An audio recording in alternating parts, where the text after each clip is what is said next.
Vamos a arrancar con nuestras conexiones. A ver, vamos a vincular lo que ocurrió en dos de las democracias, las dos democracias más numerosas del mundo, que son Brasil y los Estados Unidos. Ahí ocurrió un hecho realmente muy relevante, que es que dos aliados, ambos de extrema derecha, Donald Trump y Jair Bolsonaro, fueron derrotados de una manera realmente muy dura.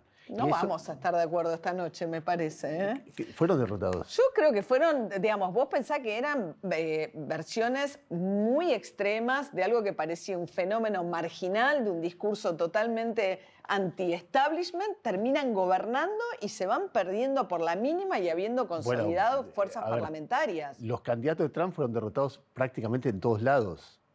Bueno, transformó al Partido Republicano, ¿no? A ver, arranquemos, pongamos la primera conexión. Dale. La primera conexión, vamos a ver cómo hacemos esto donde hay disenso. La primera conexión es Donald Trump. Donald Trump, ustedes saben, es el expresidente de los Estados Unidos y esta semana, hace unos días hubo elecciones intermedias legislativas en los Estados Unidos. Y pasó algo completamente inesperado. Pese a que en todas las elecciones intermedias, en casi todas, el oficialismo pierde, en este caso no ocurrió. A ver, fue el mejor desempeño de un gobierno en elecciones intermedias, en elecciones legislativas, el mejor de los últimos 20 años, uno de los 3 mejores de los últimos 100 años, y así lo celebró el adversario, el enemigo de Trump, Joe Biden. While the press and the pundits are predicting a giant red wave, it didn't happen. I thought we were going to do fine. While any seat lost is painful, some good Democrats didn't win the last night. Democrats had a strong night. And we lost fewer seats in the House of Representatives than any Democratic president's first midterm election in the last 40 years. And we had the best midterm for governors since 1986. Perdió, ¿no? La mayoría en la Cámara de Representantes. A ver, ¿por qué le fue bien comparado con casi todos los gobiernos que se someten al veredicto popular en elecciones intermedias? Una de las razones es que había un montón de candidatos negacionistas, o sea, que negaban que la elección de Biden hubiera sido legítima, como lo hace Trump. Muchos de ellos habían sido designados por el propio Trump y casi todos perdieron y eso le quitó fuerza al Partido Republicano. Una de las negacionistas era Kari Lake, candidata a gobernadora trumpista en Arizona. For 2 years, I've been sounding the alarm about our broken election system here in Arizona, and this past week has confirmed everything we've been saying. When we called for Katie Hobbs to recuse herself over a year ago, they ridiculed us. It turns out we were right. The fox was guarding the hen house, and because of that, voters have been disenfranchised. When we raised concerns, and I filed a lawsuit months ago to get rid of the electronic voting machines, they said we were crazy. Well, it turns out we were right. Esto es un rasgo novedoso en las democracias, candidatos derrotados que no reconocen que son derrotados. ¿Qué decís, María? No, pensemos que los demócratas adquirieron en algunos estados una técnica polémica de intervenir en apoyo de los candidatos más extremistas, que eran los que tenían peores chances de juntar votos por arriba de sus más fervorosos seguidores en una elección general, ¿no? Está bien, pero de cualquier manera los candidatos negacionistas perdieron. Sí. Al mismo tiempo, uno de los elementos centrales, tanto de Trump como de Bolsonaro, es el rechazo a la legalización del aborto. Y todo el mundo coincide en que uno de los elementos centrales en la derrota y también se votó así, donde se puso esto en discusión, en la derrota del trumpismo o en el buen desempeño de los demócratas, fue el fallo de la Corte que eliminó Roe versus Wade. Miren a Trump. Yesterday, the court handed down a victory for the Constitution, a victory for the rule of law, and above all, a victory for life. A ver, resumiendo mi posición, no había mejor escenario posible para Trump que un gobierno con alta inflación, altos índices de rechazo, altos índices de crecimiento de la inseguridad, con un líder político que tiene más rechazo que aprobación, que además muchas veces aparece inconexo en sus apariciones públicas. Era todo dado para que gana y sin embargo su participación generó un rechazo y una derrota. Y entonces en eso se ve una derrota muy fuerte de Donald Trump. Yo, fíjate, me parece que evidentemente quedó más debilitado, sobre todo su interna republicana, pero ahora vamos a ver qué características tiene el que sale fortalecido. Antes te voy a decir que lo primero que hizo Trump fue lanzar su candidatura. Ladies and gentlemen, distinguished guests, and my fellow citizens, America's comeback starts right now. But we always have known that this was not the end. It was only the beginning of our fight to rescue the American dream In order to make America great and glorious again, I am tonight announcing my candidacy for President of the United States.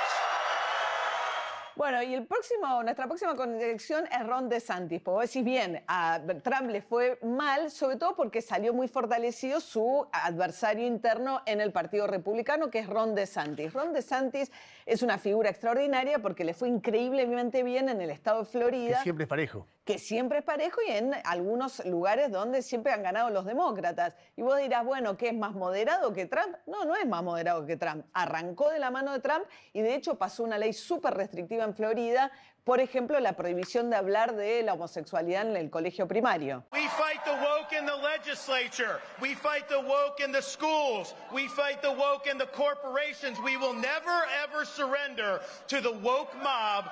Florida is where woke goes to die.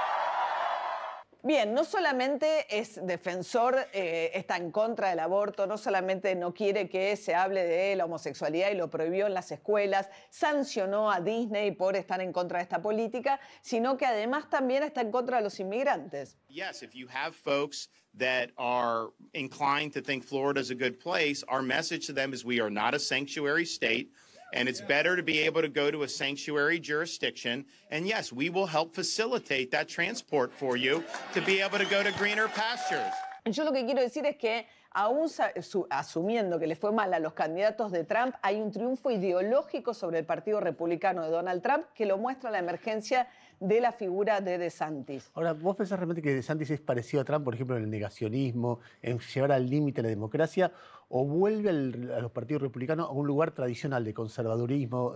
No, es un conservadurismo cultural mucho más fuerte que el que ha tenido hasta ahora el Partido Republicano, creo yo. Muy bien, es un punto. Nos movemos hacia Brasil. Nuestra tercera conexión es Jair Bolsonaro. Jair Bolsonaro es un súper aliado de Trump, un hombre que viene del ejército, que ha defendido la tortura. Bueno, ustedes van a ver la cantidad de cosas que tiene en común Bolsonaro y Trump sobre el aborto, sobre la tenencia de armas, sobre la manera de negar las elecciones en las que uno pierde. Aquí un tape de similitudes. Bolsonaro dice una cosa y Trump dice algo bastante parecido. I know your pain. I know you're hurt. We had an election that was stolen from us. It was a landslide election, and everyone knows it, especially the other side. Não era sistema confiável, porque ele é inauditável. É impossível fazer uma auditoria em eleições aqui no Brasil. And we believe in the right to self-defense and the right to protect your family, your community, and your loved ones. Digo a vocês que uma arma de fogo, mais que a defesa da sua família, é a defesa da nossa nação. Povo armado jamais será escravizado. Muy bien, y eso y uno podría seguir contando similitudes. Uno y otro fueron derrotados. Sí, es cierto, Bolsonaro perdió la elección presidencial contra Lula da Silva, pero yo voy a ir a mi próxima conexión que se llama Claudio Castro para decirte que si uno mira las elecciones estaduales, de las 14 gobernaciones, 9 fueron para la fuerza de Bolsonaro. Y no cualquier gobernación, Río de Janeiro, São Paulo, con este tipo de planteos. Domingo é grande dia para todos do Rio de Janeiro. É o dia da gente dar ao Rio a chance de continuar melhorando e avançando, de continuar no caminho do crescimento, criando mais empregos e cuidando de quem mais precisa. Bueno, ese era Claudio Castro, el gobernador de Río de Janeiro. Ahora fíjate, vamos al Congreso. En Brasil, los bloques mayoritarios en diputados y en senados también son bolsonaristas, con figuras prominentes como, por ejemplo, uno de los hijos de Jair Bolsonaro, Flávio Bolsonaro. Dice cosas como, por ejemplo, estamos en un momento de Brasil en que el pueblo, los parlamentarios y los periodistas tienen que andar con rodeos para no ser censurados. Y todavía hay gente que lo encuentra todo normal o, peor aún, lo encuentra divertido.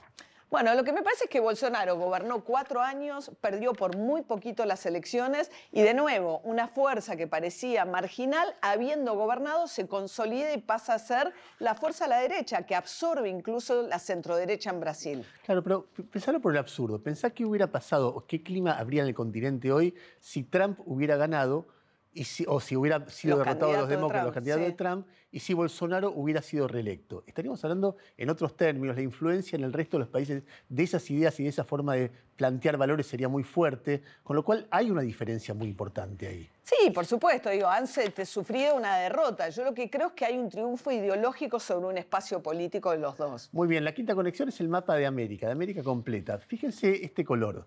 A ver, vamos a suponer que América que uno puede dividir el mundo entre izquierda y derecha. Y lo que es izquierda es rojo, lo que es izquierda fuerte. Sí. Bueno, hay un montón de países en los cuales al mismo tiempo gana lo que sería una izquierda moderada o una centroizquierda. Esto pasa en Canadá, esto pasa en Estados Unidos, esto pasa en México, esto pasa en Colombia, esto pasa en Chile, esto pasa en Argentina, esto pasa en Perú y esto pasa en Bolivia. Son muchos países en los que de repente la salida fue algo parecido. Por supuesto hay matices. No, me parece un mapa decir, tramposo. a ver, ¿por qué? Porque una de las características de estas sociedades con la emergencia de estas figuras es la polarización. Entonces, si vos ese mapa, Brasil o Estados Unidos, lo pintaras según demócratas o republicanos... Bueno, queda un poquito más matizado, no, claro y que te sí. queda la mitad. O sea, es un país fragmentado, absolutamente fragmentado. El sur de Brasil bolsonarista, el norte lulista, el centro de Estados Unidos versus las costas. Lo que ves son fuerzas que polarizan y fragmentan.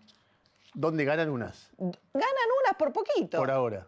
Sí. Bueno, ponele. En todo caso, son miradas distintas Matices, sobre el sí. mismo fenómeno, matices, y no tenemos tiempo para definir esta discusión. Si no, la seguiríamos, porque es nuestro estilo.